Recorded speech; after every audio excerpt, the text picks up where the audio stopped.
in light of our time constraint, we have been asked to give the floor 90 seconds to Senator Janet Rice of Australia and a founder of the Greens Party. Senator Rice. Thank you. Thanks, Ms. Wynne. And look, I've just got a few minutes because unfortunately it's 8:30, almost 8:30 in the morning here in Canberra where I am, and I've got a meeting to go to at 8:30 and then a parliamentary hearing at 9 o'clock. So I'm sorry I can't stay with you. Look, I really appreciate it, and I know that Sir Geoffrey has already gone, but I did want to thank him for him joining us this morning and for his work and the work of all the team in making the tribunal happen, and all the amazing complexity and the detail and the evidence which has been brought together by the tribunal. And I think it is so critical because it is clear from this evidence that, you know, the appalling human rights abuses, the appalling torture, the sexual violence, the detention, the killings which have occurred, and where the world needs to be is to work out, is to have that body of evidence to take action. I mean, I'm a senator in the Australian Parliament. We have just upgraded our sanctions regimes to enable us to apply sanctions under a Magnitsky-style sanctions regimes against officials of any country or anybody who is responsible for such egregious human rights abuses. And the issue now is, what's the world going to do about it? I heard Sir Geoffrey say how, you know, it's not up to their tribunal to make recommendations as to what to do. And I accept that. It's up to us to work out what to do now that we have got this body of evidence, because it's the evidence which has been lacking up until now. We know that the Chinese Communist Party will never have not allowed in sort of international human rights observers to gather this evidence. So having this evidence before us gives us now a platform to say, well, the world needs to be taking action. If we are really genuinely committed to upholding sort of human rights for everybody on this globe, and everybody's human rights should be upheld, well, then the world needs to take action. And so what I really want to see is have much more coordinated action. Clearly the UN is hampered in what it can do because of its upgrading. Did you wrap it up? Yes, I'm going to, yes. And so we need to work out and be working much more together multilaterally to be taking action, and particularly to taking action across all diplomatic sanctions, economic actions that we can take, and be doing it multilaterally. So thank you, and I'm sorry I can't stay with you for the rest of the session, but I really look forward to hearing of the outcomes of it. Thank you so much. So next we like to make some acknowledgement. We have Dr. Wynne. He will acknowledge the organizers of this conference. Thank you, Attorney Ling. Good evening, ladies and gentlemen. I'm Dr. Phúc Nguyen of Vietnam Democracy Center. I'm honored to be here to introduce the organizers. Most Venerable Thích Không Tánh, Vice President, Sangha of Unified Buddhist Church of Vietnam. Subdignitary Hứa Phi, Chair, a representative of the Committee of the Popular Bloc of Cao Đài Church. Mr. Lê Thanh Nhân, Chairman, Vietnamese Nationalist Party. Dr. Đỗ Văn Hội, MD, Overseas Representative Interfaith Council of Vietnam. Mr. Phan Thanh Châu, Vice Chairman, Alliance for Free and Democratic Vietnam.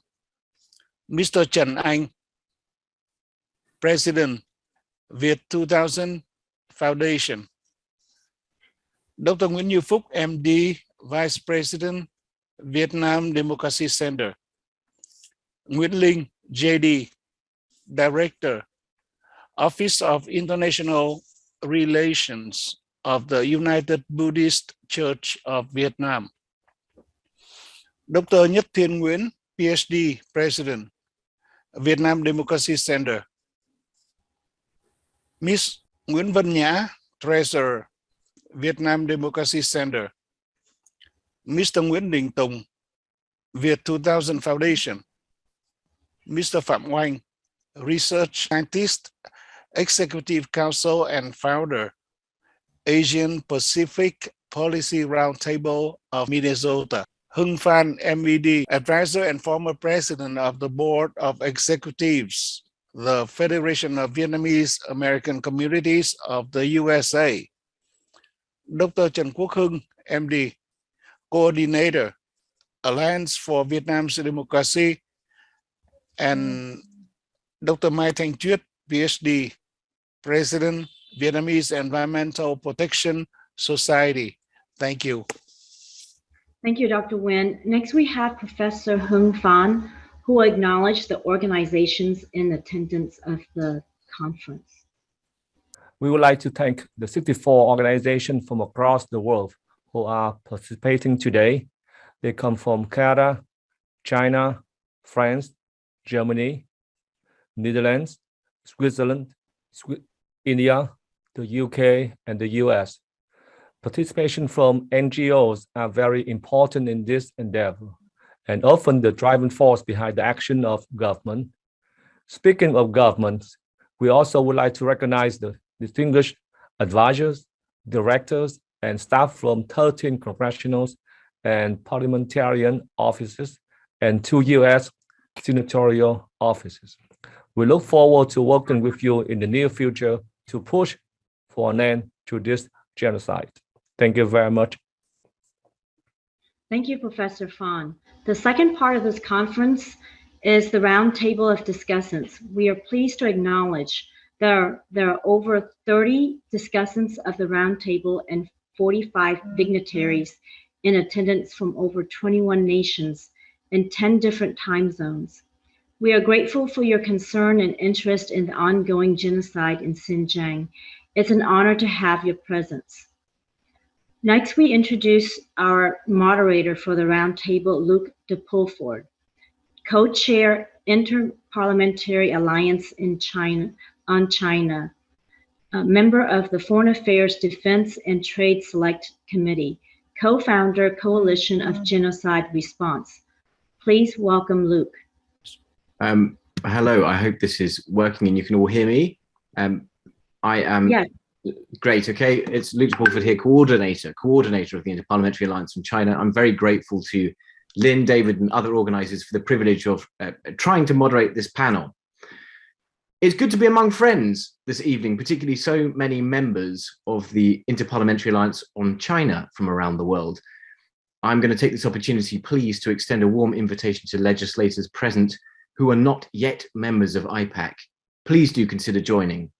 This is an authentically cross-party and international group of legislators helping to reframe the China debate, and we believe for the better. Information on how to join is at ipac.global. Please do think about that. Look, this evening's discussion between legislators is intended to provide a space within which you can all share your views and ideas about what you, legislators, can do to help Uyghurs and other minorities suffering so terribly at the hands of the party state in China, especially in light of the Uyghur Tribunal judgment. To help cohere this discussion, we did send around a list of questions, and we asked each of you to indicate which you would prefer to address. So I'm going to call upon those who replied to that email first, and we'll use the remainder of the time for discussion. Do use the raise hand function or the chat box if you'd like to speak. We have 1 hour. And to enable contributions from as many members as possible in this wonderfully well-attended call, we have to limit our contributions to 2 minutes each. Legislators, I beg your forgiveness in advance if I have to cut you off after this period has elapsed. Please do help me make time for others, and please do try to orientate your contributions towards what might be useful for your colleagues around the world to hear. I was also asked to give my own short contextual introduction, but the only reflection I really want to add is this. The Uyghur Tribunal is easily the most comprehensive, easily the most rigorous, and therefore easily the most useful tool that civil society has been given, or has given to those of us who are seeking to hold the PRC accountable for its treatment of Uyghurs and other minorities. It is not to be compared with the individual opinions of lawyers or reports of NGOs, useful though they can be.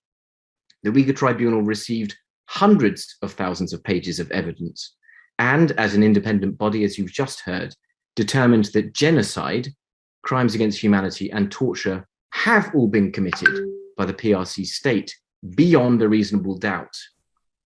I believe the fact that the tribunal is not in itself binding on governments poses a powerful challenge to the legislators on this call around the world.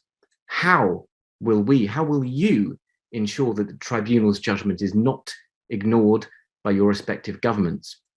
So we have until 10:30, that's UK time, 5:30 Eastern. Please do mute your microphone if you're not speaking. On to the first question, which was, what do you think your government should be doing in response to the Uyghur Tribunal judgment? We were due to call upon Senator Jeff Merkley as the first person to address this question. I don't know if he's on the call. Senator Merkley, if you're on the call, please do unmute and speak now. You have the floor. If not, we will go to the second person that we had down to address that question, who was Louisa Wall MP from New Zealand. Louisa, are you on the call?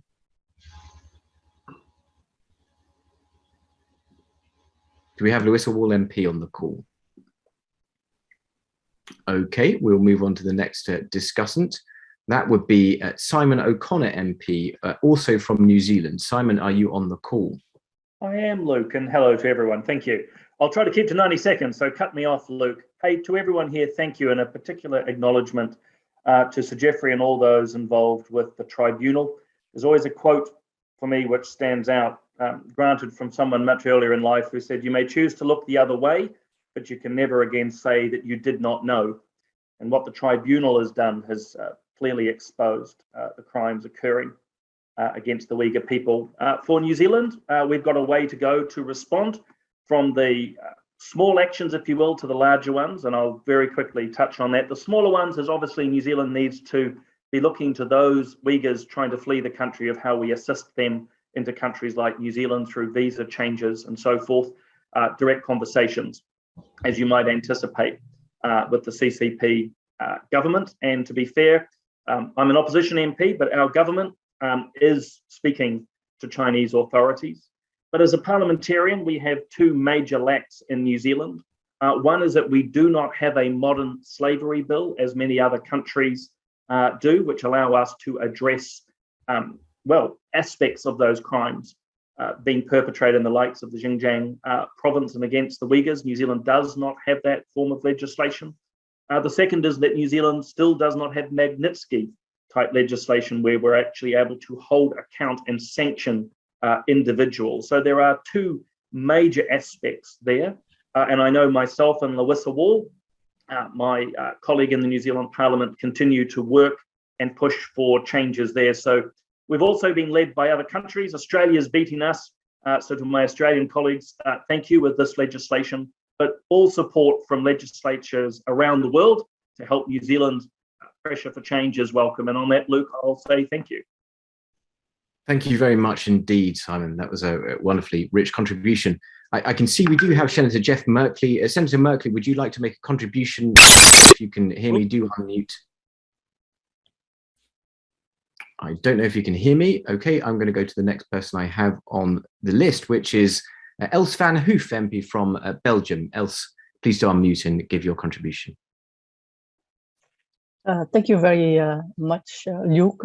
I'm also a co-chair for IPAC, so I can recommend also the colleagues to participate in IPAC, because it's very interesting to share ideas on everything what China concerns.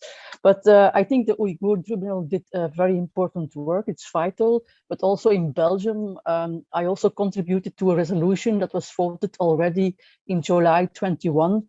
Not only did we unequivocally denounce the violation of Uyghur human rights as a crime against humanity, but we also explicitly recognize that there is a serious risk of genocide against the Uyghur minority based on the Convention of 48. So that's very important, I think, the work that we did there, and we found the majority for that in Parliament. We also called for strong support for the appointment of an international research mission in line with the recommendations of the High Commissioner for Human Rights. But I additionally had also made a component in this resolution that we also should work towards strict import restrictions in order to ban goods originating from forced labor from Xinjiang. And the recent Uyghur Forced Labor Prevention Act from the United States is a good example for this. So that was a recommendation from Parliament to our government, and that we have to put economic pressure to hit China and a signal that this atrocious oppression must stop immediately. So we think that the times of general condemnation are over and we need strong measures. That's why we are also working in the Belgian Parliament on a due diligence act, not only versus China, but versus all countries which are not respecting human rights and are creating forced labor. So I think these are very important, strong measures which are being taken by Belgian Parliament and also being followed by the Belgian government. Thank you very much. Thank you very much, Els. I'm going to hand over now to Nusrat Ghani MP, who is labelled as Mr. Tim Loughton, but is in fact Nusrat Ghani MP. Over to you, Nus. Thank you, Luke, and thank you to everybody else that's on the call. I have been leading the work on genocide with my colleagues, Sir Anne Duncan-Smith and the real Tim Loughton, who will be speaking shortly. The Uyghur Tribunal, which took place in London, puts extra pressure on my government to now finally take a position. Now it's been made aware that there is a genocide taking place. It has to conduct an exercise to state whether it believes that there is a genocide taking place or there is not, and to present that evidence to us in the UK. I will be leading a debate next Thursday in the UK Parliament to ask the UK government to take a position. We also now must conduct some due diligence to ensure that the UK government and consumers in the UK are in no way aiding and abetting in this genocide. And we know that Uyghur slave labour is involved in many products that end up on our shelves in the UK. So we're asking for firms that are based in Xinjiang and using Uyghur slave labour to be blacklisted. We're asking for those products not to be on our shelves.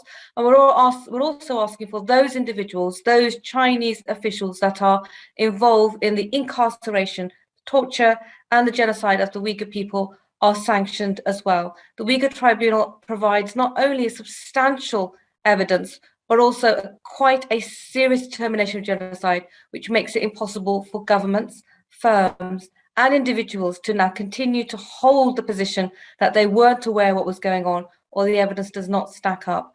I urge all the legislators on the call to follow the UK Parliament next Thursday, when I'll be joined by legislators in Westminster whilst we hold this debate, and we hope that colleagues around the world can pick up our motion and replicate it in their national parliaments as well.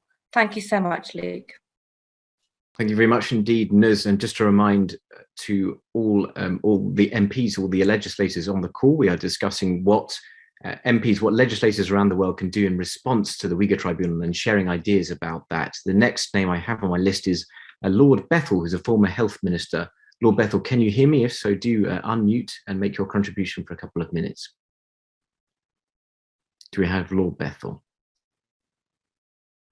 And we don't. Okay, in which case we can go back to Louisa Wall, MP from New Zealand, who I'm very pleased to see has been able to join on this link. Louisa, another co-chair of the Interparliamentary Alliance on China for New Zealand, but also sits on the Foreign Affairs and Defence Committee in New Zealand. Over to you, Louisa. Kia ora, Luke. Kia ora koutou, and again an acknowledgement to Sir Geoffrey and the Tribunal for the evidence that they have provided to us.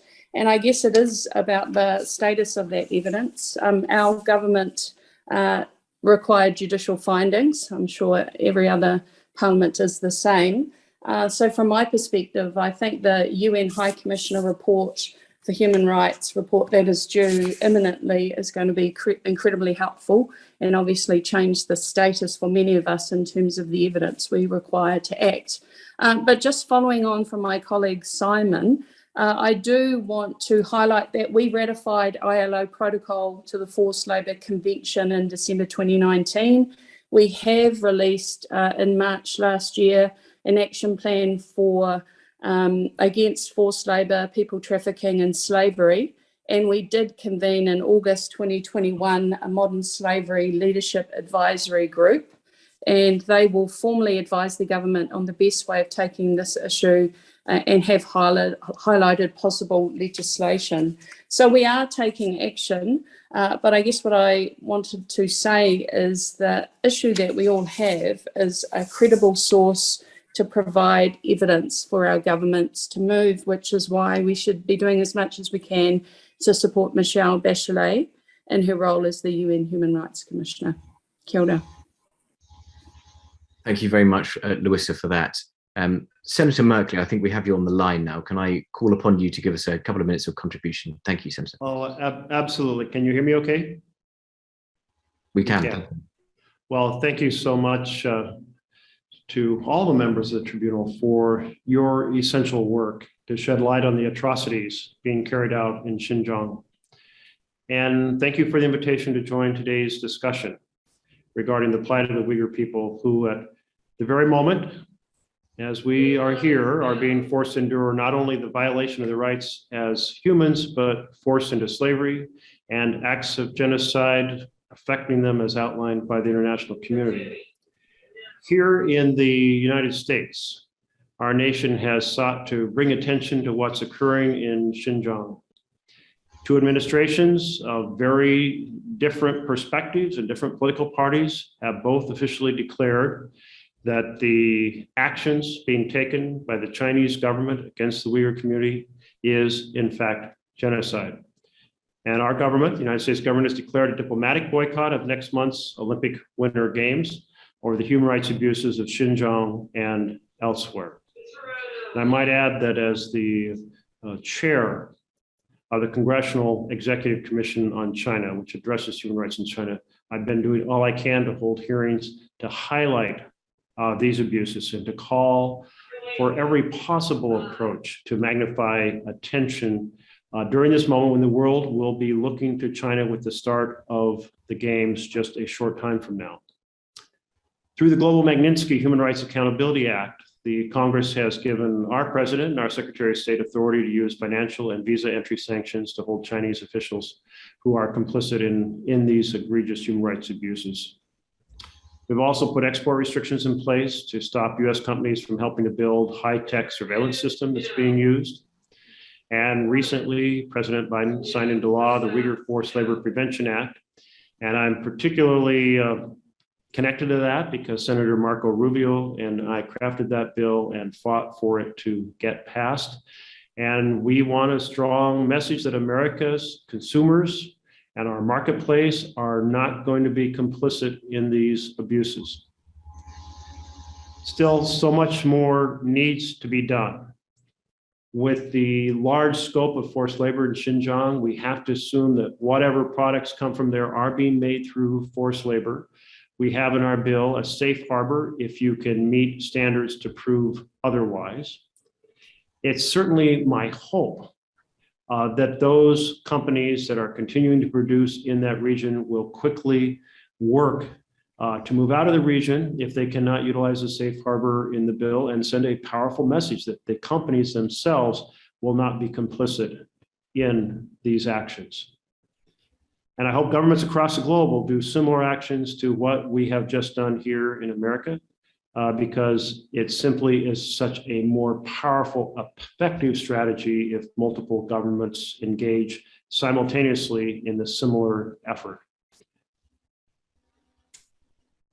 So since I have your all's attention, I would encourage you to go back, look at the provisions of our Uyghur Forced Labor Prevention Act, and consider enacting the same similar provisions in your own legislative process.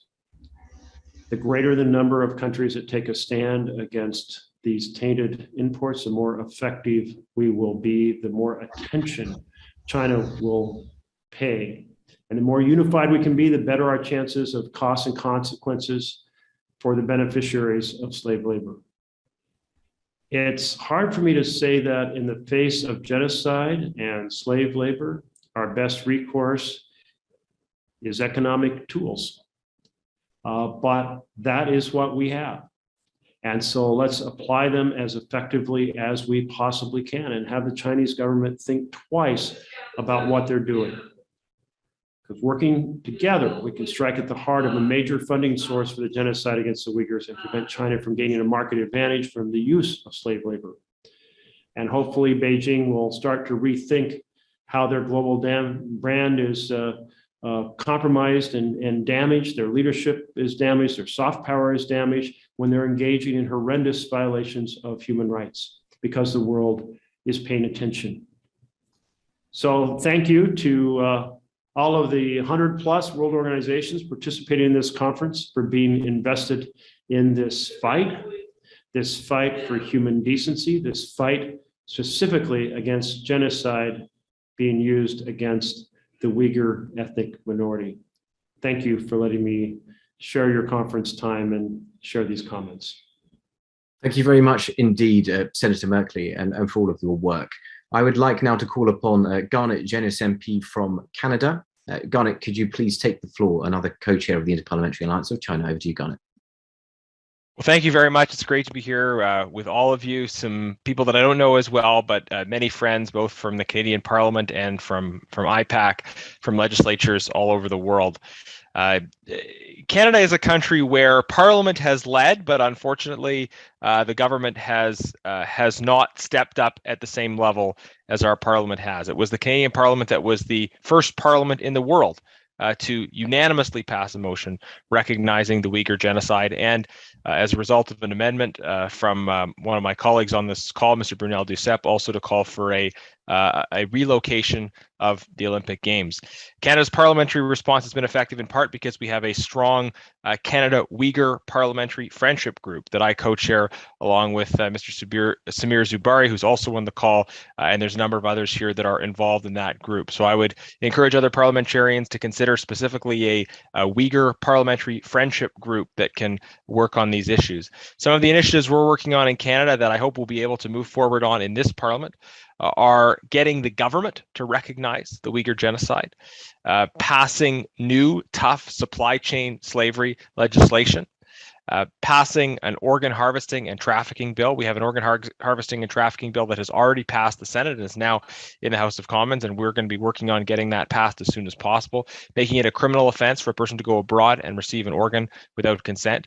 And we will continue to press the government on applying Magnitsky sanctions to more individuals involved in the Uyghur genocide. I would encourage other countries to pass Magnitsky sanctions legislation. And also, when you put forward Magnitsky sanctions legislation, include provisions where there can be a parliamentary trigger so that it's not just up to the government to initiate the process, but where parliamentarians can effectively nominate individuals for addition to the Magnitsky sanctions list and the government can respond. So those are a few of the items we're working on that I'd encourage others to consider. Thank you so much for the opportunity. Thank you very much indeed, Garnet. I'm going to go now to Tim Loughton MP from the UK. Over to you, Tim.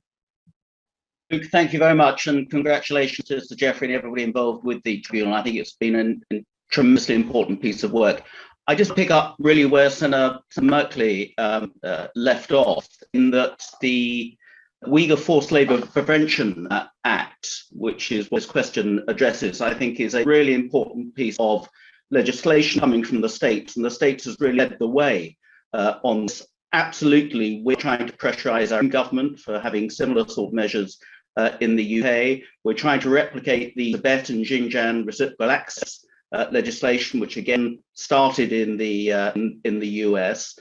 We have, I think, done quite a good job in terms of some of the sanctions we've started to bring in against individuals in China. Not enough, we need to go further. Some of the restrictions we're now putting on British businesses dealing with questionable interests in Xinjiang, and we need to go much further. We have now persuaded the British government to have a diplomatic boycott of the Olympics. We forced the British government to revise its relationship with Huawei, and we've got House of Commons to vote on genocide recognition. So there's a lot that's going on. But I think the point Senator Merkley made is it will be so much more powerful if it's internationally coordinated between governments and parliaments. And that's what's so important for parliamentarians to meet, to have the same song sheet that we're using in all our parliaments and lobbying our governments around the world. And ultimately, you know, we need to see an accreditation mark on anything coming out of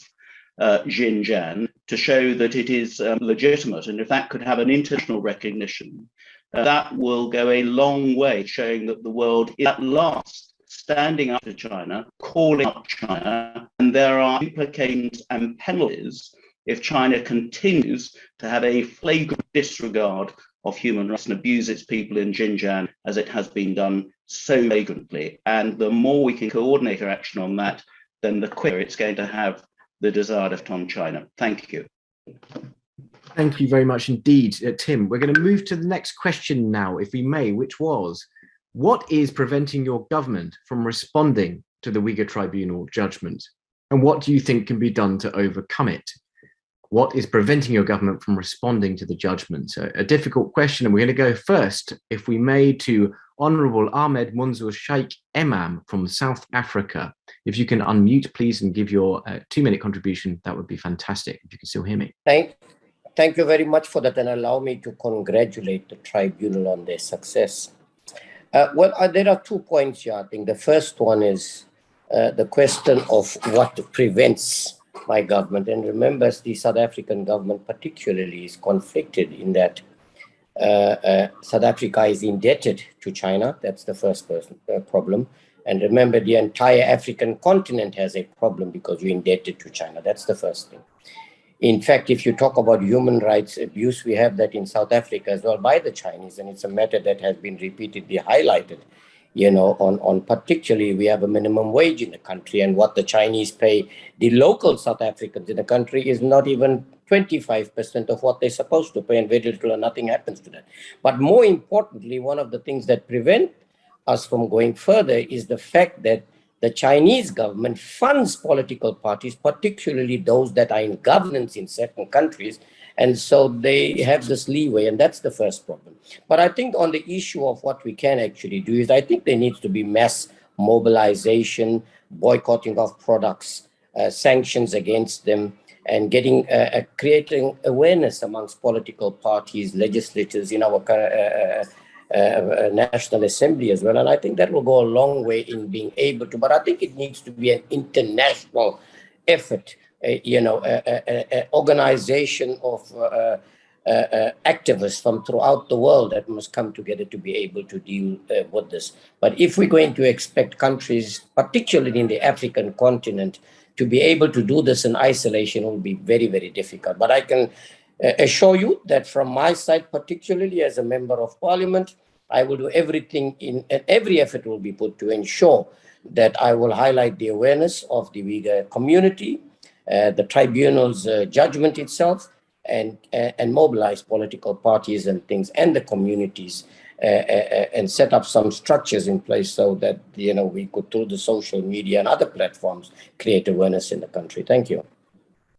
Thank you very much, Mr. Emam. I'm going to call now Sir Ian Duncan-Smith, MP, another co-chair of IPAC. Sir Ian, the floor is yours.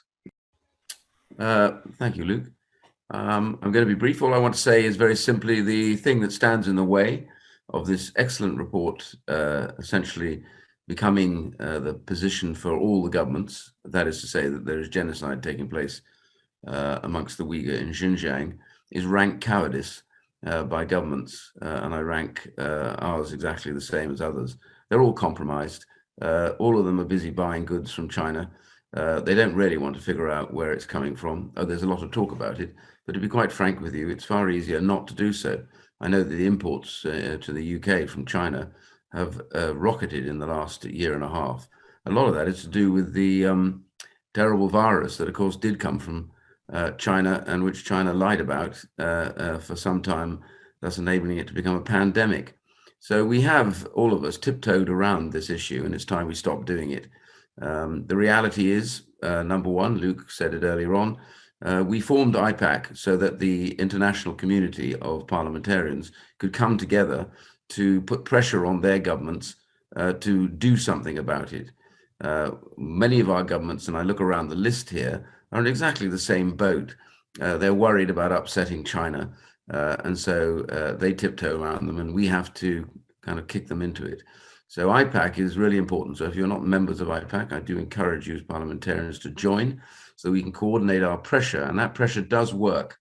It really does work. If it wasn't working, why are so many members of IPAC now sanctioned by the Chinese government, myself included? Tim, I see on this and Nuz and others in Europe as well, all sanctioned by the Chinese because Mr. President Xi thinks that we're hurting their reputation. Well, that does tell me something. So it's very important, therefore, that we coordinate all this activity.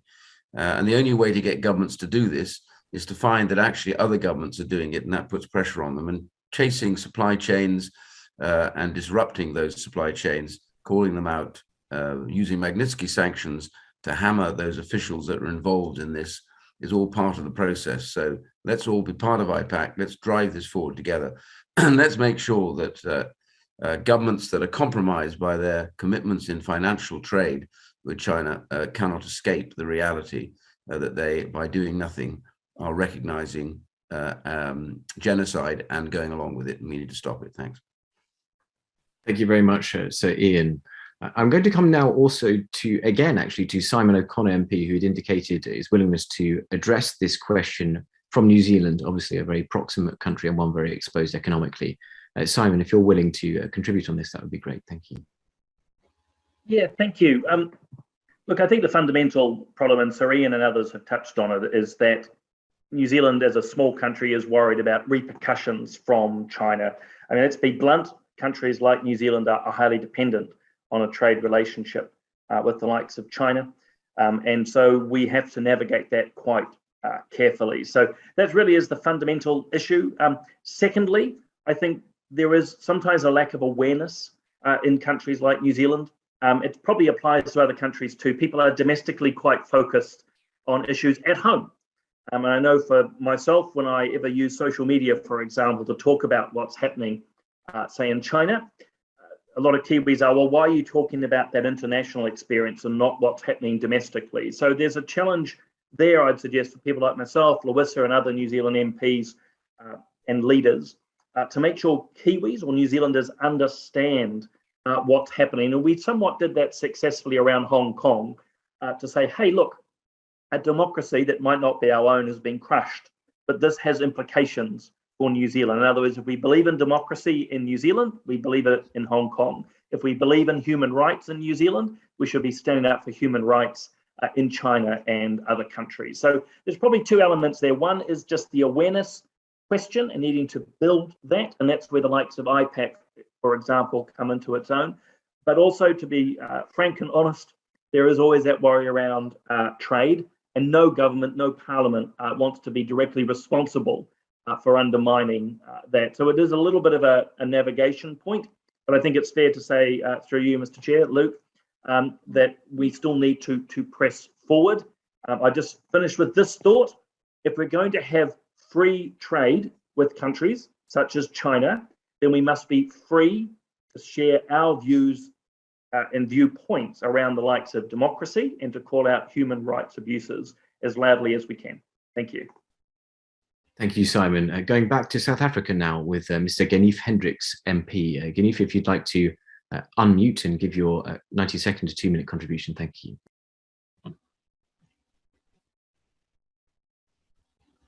Thank you very much. It's Honorable Genief Hendricks, a Member of Parliament in South Africa.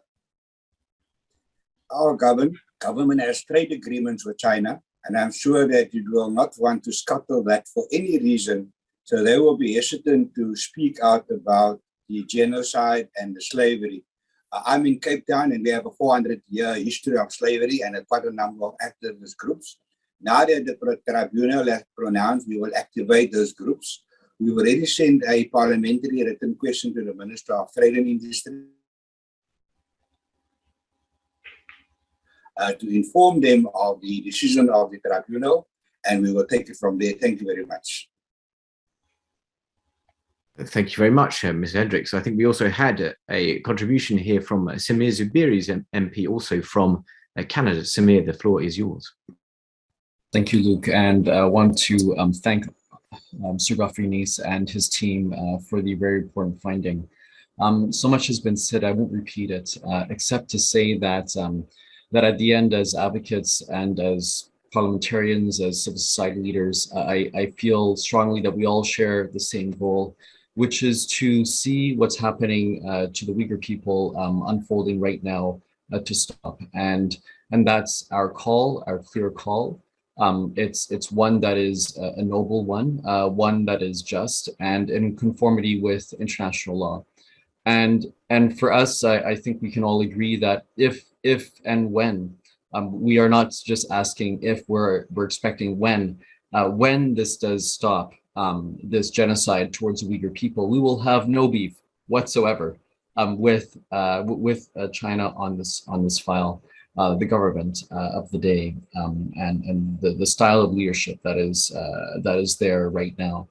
I think also all of us can agree that that we need to speak out around discrimination in all of its forms. We saw during COVID the rise of anti-Asian discrimination in some of our countries. I'm sure that we do speak out on this issue, and that's important for us to actually do so in a meaningful way.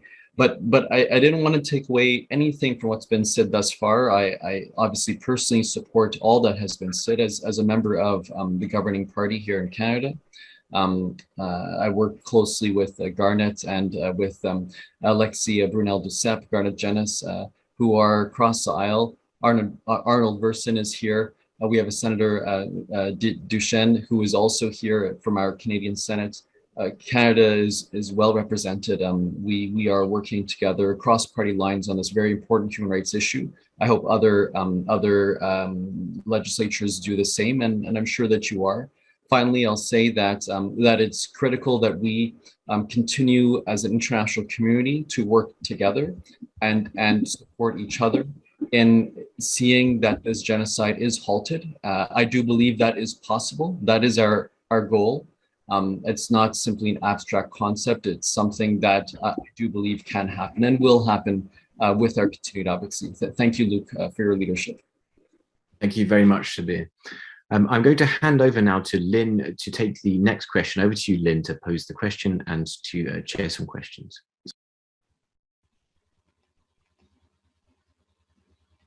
Thanks so much, Luke. So we have, thank you for handing over. And we have a question, it has to do with trade again, but this is a different thread, so to speak. There's evidence that the CCP in some countries, such as Vietnam, has been involved in deceptive trade practices of relabeling merchandise to defeat the ban on the products made with forced labor from Xinjiang region of China. Is there a mechanism on oversight to report such practice? And this question goes to the Honorable Imam. Sheikh Imam? Yes. Yes. Oh, thank you very much for that. Okay, yeah. I think that the issue here is this is a common practice actually, and you'll find this time and time again. We found exactly the same problem with Israel and the products that were coming into the country, and I think you need some form of intelligence from the country of origin, of course, to be tracked to the countries that they actually got, but together with a process in each country of boycotting these products and being able to establish where the products are coming from in these respective countries. I think that if the communities together, and if you have mass mobilization of bringing the communities together to highlight the plight of the Uyghur community and getting them to boycott those products, because it's not going to happen from a country perspective. It is rather has to come from the communities themselves. And I think with organizations like we have in South Africa, like the BDS movement and things, they've gone quite a far to be able to restrict the sale of some of the products that we were trying to restrict in the country. So I think, yes, indeed, it's a coordinated effort that needs to be enhanced through the process of the origin, country of origin, and of course highlighted in the country like South Africa as well. So from our perspective, I think in South Africa, if we mobilize the people, we've done a fantastic piece of work with BDS currently, and I think we'll go a long way in that. But from South Africa itself, from a government perspective, And I think Honorable Hanif Hendricks have already said to you, our entire manufacturing industry in South Africa is at a standstill, particularly your textile, leather, and plastic industry, because of the imports and because they're indebted to China. So I think we'll go a long way in terms of mobilizing support in the country to boycott these products and be able to identify those products that, that are being relabeled. Thank you very much. Yes. I'm seeing here that my next question will probably need to be delayed. Luke, I will hand it over to your last question. Okay, so this was a question about what can be done to secure immediate, meaningful, and unfettered access to Xinjiang for the UN and independent observers in line with various recommendations from various UN bodies. I wonder if anybody wants to come in on that. I know some of you have worked on it, particularly Louisa. I know you particularly it's something that interests you. But if there's anybody else who hasn't made a contribution yet and wants to speak about unfettered access to Xinjiang and what can be done on that, please do raise your hand now or unmute and speak. Otherwise, I'm going to call upon you, Louisa, perhaps to speak about what you've been doing on that. Louisa, over to you. Well, kia ora anō, and thank you, Luke. I think I'm doing what we're all doing, which is to support our government's calls. I mean, our government have highlighted the need for the UN to gather the evidence so they can make a determination about how best to respond. And in lieu of the judicial findings, as I said before, a report from the UN High Commissioner that highlights the abuses in Xinjiang, I think will absolutely shift, government country responses to how we then deal with it. In the meantime, obviously, all we can do is continue to call for that unfettered access. But I'm aware there were media reports just before Christmas that a report is imminent.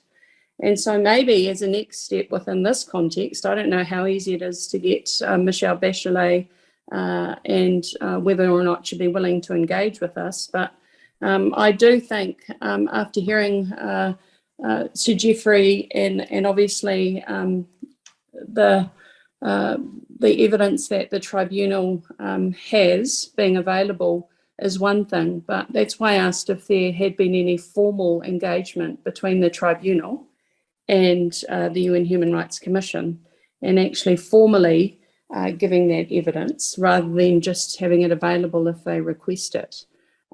Because until we have what is akin to judicial findings, and within the context we have, it's impossible.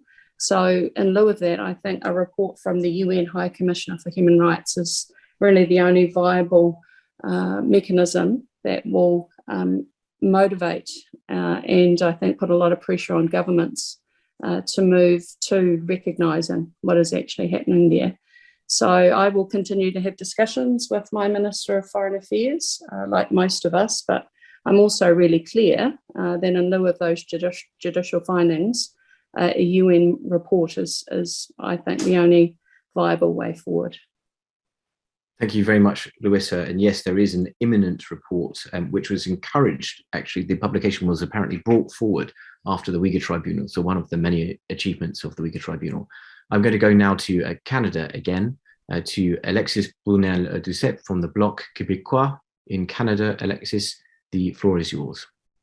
Thank you, Luke. I want to say thank you to all the members of the Tribunal. And of course, I salute all my friends, legislators from all around the world. And a big hello to my friend Dalconisa. You will excuse me, English is not my first language, so I'll try to sound intelligent. A lot have been said here. Of course, I agree with everything that have been said, especially from my friends from other parties in Canada. Economic sanctions, of course, Magnitsky sanctions, forced labor act legislation. Of course, we all agree with that. But I will underline one thing that might have not been said, and this is very important because sometimes as legislator, we are stuck in a parliamentarian bubble and then we lose contact with ordinary people sometimes. And this is very important for me since the Uyghur genocide, nobody was talking about it before we linked it with the Olympics in Beijing. When I wrote an open letter that my friends Samir and Garnet signed it from all other parties, and suddenly people on the street were talking about it. Suddenly people at the coffee machine were talking about it, in the bus station, at the dinner with their kids. And it's very important in our democracy. When you have the public opinion, you can, bring that in the House and make legislation more efficient. When you have the image and the public opinion, I hope I make myself clear here, because it's very important. As other MPs, I said it before, and Senator Rice said it, MP O'Connor said it. We have to seek multilateral actions, and to succeed in multilateral action, we need to have our population with us on this particular subject. So that's why we link the Olympics with the Uyghur genocide here in Canada, and that's how we made a lot of noise, and it went international. And I think we attacked China on her pride, on her image, and this is another point that's very important. So let's keep working together. Luke, I'll call you tomorrow to join IPAC for sure. The invitation is there, so I'll be there. And I want to thank you to everybody. I'm sorry again for my English. I'll improve it. I'll be better next time. But just remember, everybody, we are MPs, but we need our population with us when we are on those kind of subjects. Thank you so much.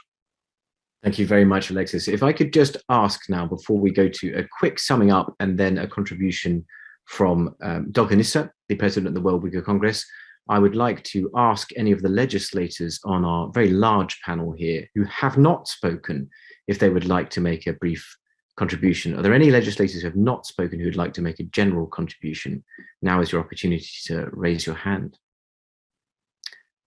Okay, I'm not seeing any hands. So what I will do then is very quickly raise a few things which I believe have come up. One is the use of parliamentary mechanisms to raise awareness, even if you don't necessarily win those things, even if they're motions that don't secure legislative change, they can help your populations, your constituents, and the people of your country to understand what's happening. International partnership and coordination is something you are all desiring to do. IPAC can be a vehicle for that, but there are other vehicles too.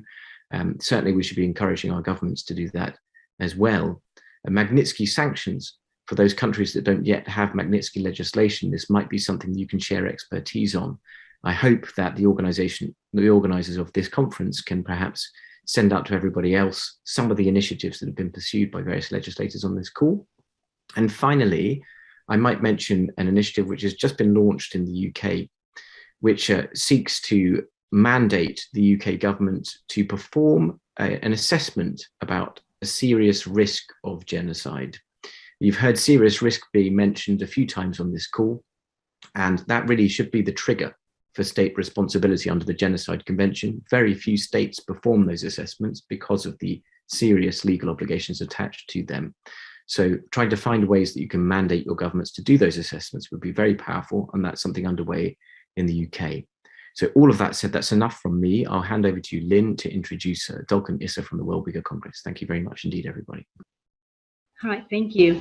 Thank you for the discussion, and we are coming to a close, and your insights are greatly appreciated. Endearingly, the Vietnamese people call each other Dong Bao, people of the same pouch. The 4,000-year-old legend of the union of Lac Long Quân and Oka told of 100 eggs in a common pouch, representing 100 children, 100 tribes, 100 voices, and a celebration of diversity of people, culture, and ideas. Today, we stand with our brothers and sisters in Xinjiang. There is no place in our human family for genocide or forced organ harvesting. We will end this conference with a closing remark from Dolkan Issa, President, World Uyghur Congress. You have the floor. Thank you. Thank you, Luke. Thank you, Lynn. Good evening, everyone. I'm so glad to see so many of my good friends and the friends of the Uyghur today. I would like to thank organizer and inviting me to deliver a closing remark for this important event, which has highlighted the importance of the Uyghur Tribunal and the weight of its judgment. It has been with utmost appreciation that World Uyghur Congress and the Uyghur diaspora community worldwide has followed the proceedings of the Uyghur Tribunal over the past year and a half. We are extremely thankful Sir Jeffrey Nice, the tribunal members and its staff and the volunteers for all their time and hard work that they have dedicated to this daunting task. Not only tribunal judgment itself, but entire process of the Uyghur Tribunal has been of great significance to the Uyghurs and the Kazakh people. During the two in-person hearings in June and September 2021, more than 2,000 Uyghur and the Kazakh camp survivors and the others who have suffered from the Chinese government's unspeakable crimes, including myself, were given opportunity to tell their stories. Of course, we have done so countless times already, but to provide witness testimony to independent legal bodies that investigates Chinese crimes, give us feeling that our experience and the suffering were finally being properly considered. In the final judgment of the tribunal, ruling that China's government is committing crime against humanity, genocide, brought a great sense of relief. At that same time, it is confirmed that this stress that has been rooted in our heart and mind for many years now. Because while the Uyghur Tribunal judgment has been great victory for the Uyghur people or loved one in Turkestan, continue to suffer every day. The judgment such highlights the need increasing collaboration between the national government, multilateral institutions, the private sector, citizens globally took meaningful action to end the Uyghur genocide and hold its perpetrators to account. It is with the call to actions that I would like to conclude while putting a legal responsibility to act upon signatory of the UN Genocide Convention. Non-individual who believes in basic human rights and freedom can now close their eyes to what's happening to the Uyghur people in Turkestan. The time is to act now, and thank you for all your attention, and so thanks for your help. Again, thank you all for attending the conference. We hope that you will continue to support the organization that stand up against genocide and torture, that you will champion the advancement of human rights and human dignity. Have a good rest of the day and stay safe, everyone. Bye-bye. Thank you. Thank you. Thank you. Thank you, everyone. Thank you. Bye-bye. Merci. Merci. Thank you. Goodbye. You. Thank you.